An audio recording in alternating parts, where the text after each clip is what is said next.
pour nous parler de l'exposition Notman, photographe visionnaire, présentée jusqu'au 26 mars 2017 au Musée McCord.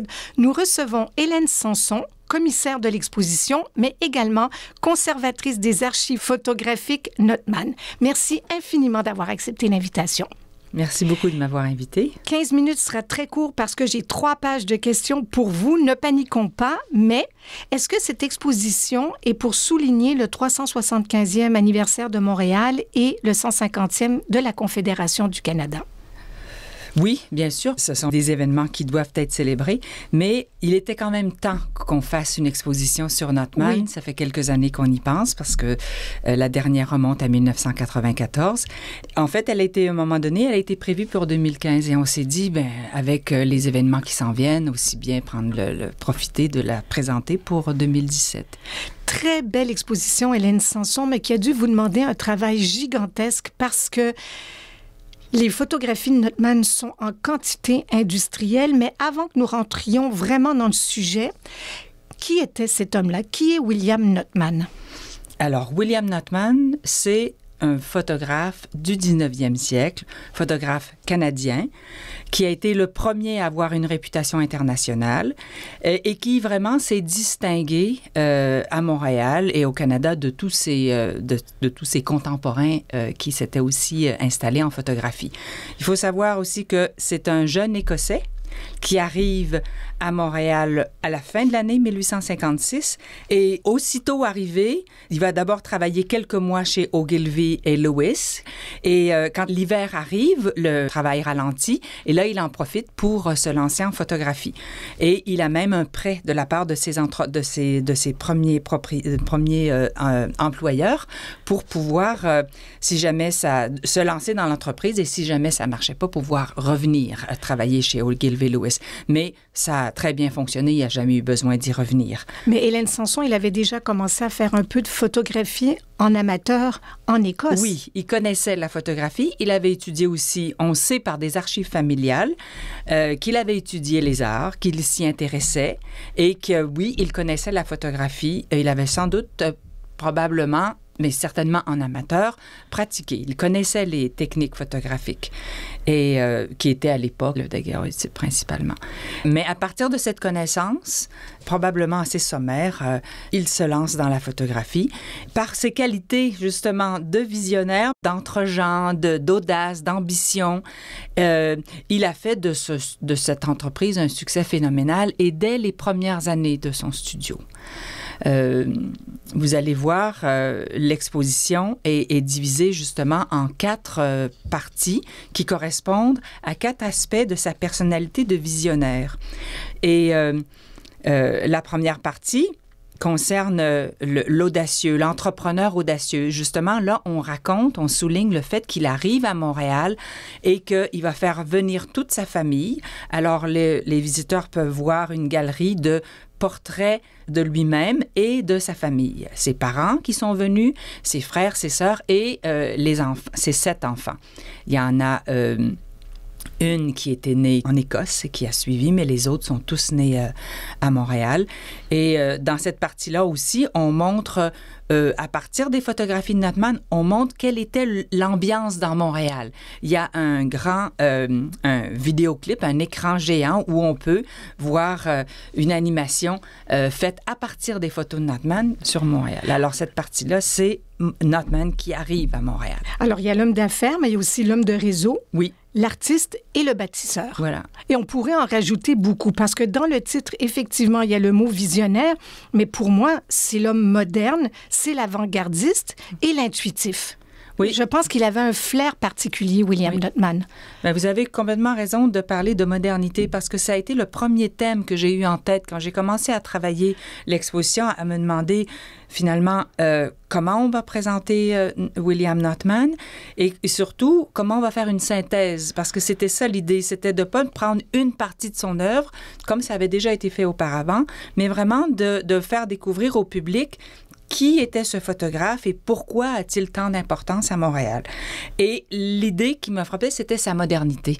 C'est-à-dire que moderne dans le sens où il est intéressé par le neuf, il est enthousiaste, il croit au progrès, il a confiance.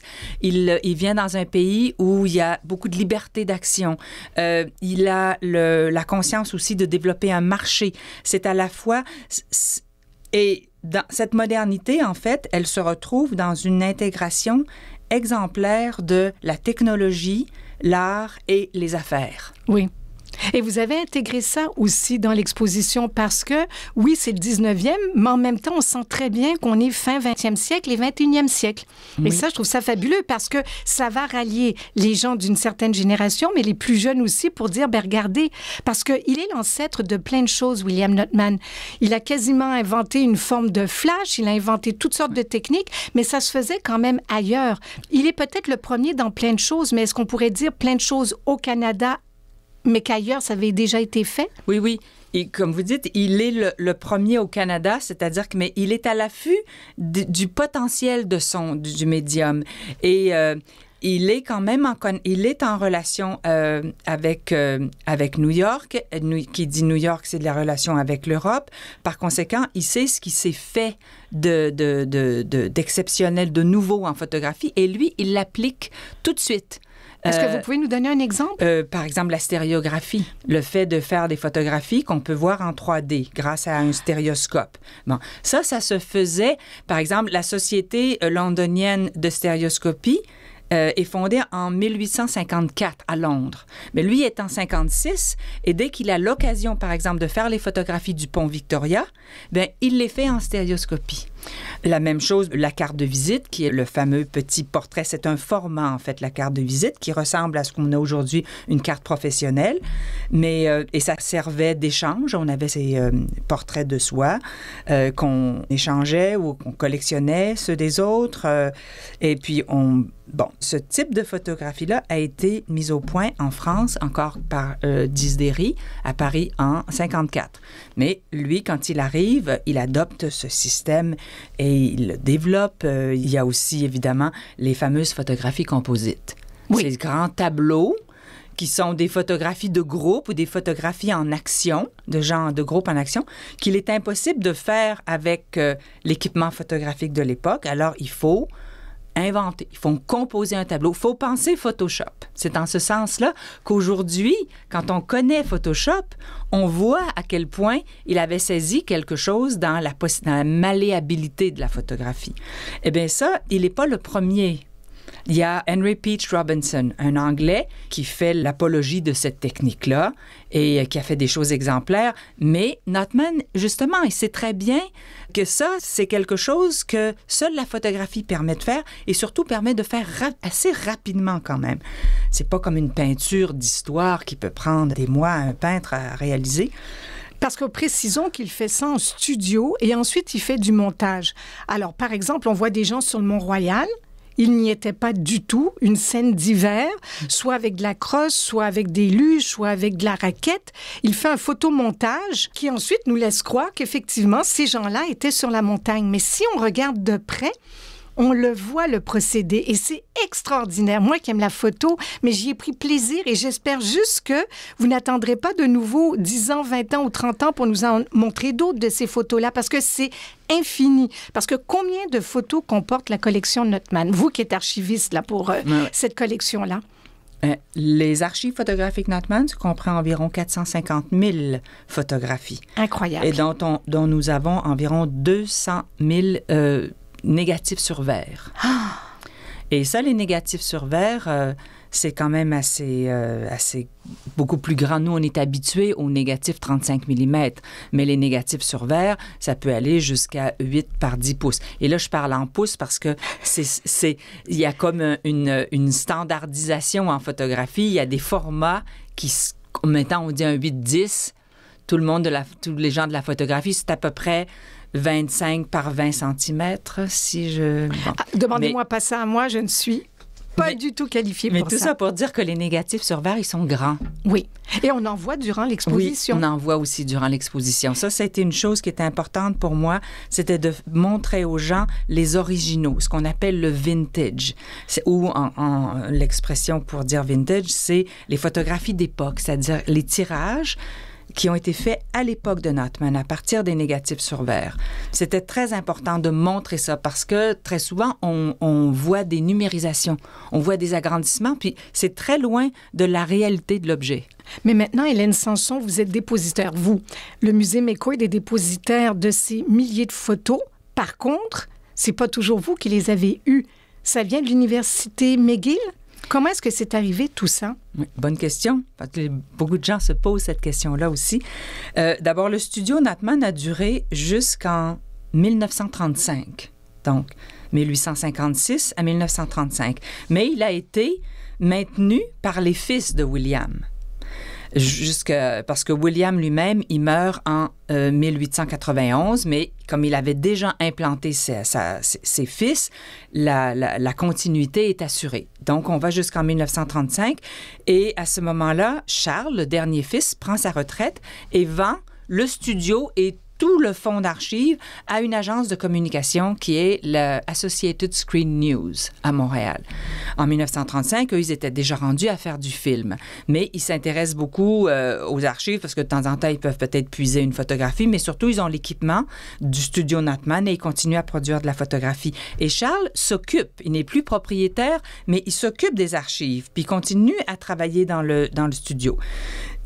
Et quand il meurt, en 1955, c'est là que, à ce moment-là, l'agence se dit, mais nous, on n'a plus rien à faire avec la partie historique. Et c'est là que McGill va acheter les archives photographiques Notman pour en doter son musée, qui est le musée McCord, qui à l'époque était un des musées de l'université McGill. Et à l'époque, on paye 25 000 $ pour acquérir ces archives, alors qu'aujourd'hui, en 2016-2017, ça coûterait combien de les racheter? Mais écoutez, c'est multiplié par 10. Ah oui, on peut multiplier, oui. Et puis c'est sûr que maintenant, par exemple, si on pense en termes d'assurance, que ça coûterait pour assurer, bien là, on est dans les millions parce que ça a une valeur historique absolument inestimable. Les studios, il y en a eu à Montréal, bien sûr, mais à Halifax, à Boston, un peu partout. William Notman était considéré comment ailleurs, comme en Europe ou ailleurs en Amérique? Est-ce qu'il avait une belle réputation? Ah, absolument. Il avait une réputation, je dirais qu'il faisait partie du canon des photographes exemplaires de l'époque. Et ça s'est constitué à travers la revue The Philadelphia Photographer, qui était la revue de l'Association américaine des photographes. Et Notman était lié, en tout cas, il était en communication régulière avec Wilson, l'Américain qui dirigeait cette revue-là, et il contribuait régulièrement, soit en écrivant, mais surtout en publiant des photographies. Et Wilson, qui, lui, faisait toujours le point sur les photographes, justement, qui étaient exemplaires, eh bien, Notman faisait généralement partie de ce groupe de photographes. Il va rester, je crois, dans le portrait, sans faire un mauvais jeu de mots, montréalais, pour le reste de nos jours, parce que sans lui, il y aurait un pan de notre histoire, soit au niveau des paysages, des gens qui ont habité Montréal, qui ont été importants, mais aussi monsieur et madame tout le monde, et qui, grâce à ces photos et à votre exposition, on peut refaire un peu le tour de ce qu'était Montréal au 19e siècle. Oui, absolument. D'abord, il a photographié pendant toute la seconde moitié du 19e siècle. Et ce qu'il y a d'extraordinaire, c'est qu'il avait établi un système de classification de ces photographies qui nous permettent d'avoir pratiquement pour chaque photographie un nom et une date. Alors, à partir de ce moment-là, avec d'autres documents d'archives comme les recensements, comme les Lovell, on peut reconstituer l'histoire de ces gens-là avec leurs photographies. Et vous imaginez 450 000, non. C'est d'une richesse incroyable. Pour vous, archiviste, il vous a comme donné la chance de pouvoir travailler plus facilement en ayant tout écrit comme ça. Je vous remercie infiniment, Hélène Sanson, d'être venue aujourd'hui et j'invite maintenant les gens à aller faire un tour au McCord. Ils ont jusqu'au 26 mars prochain.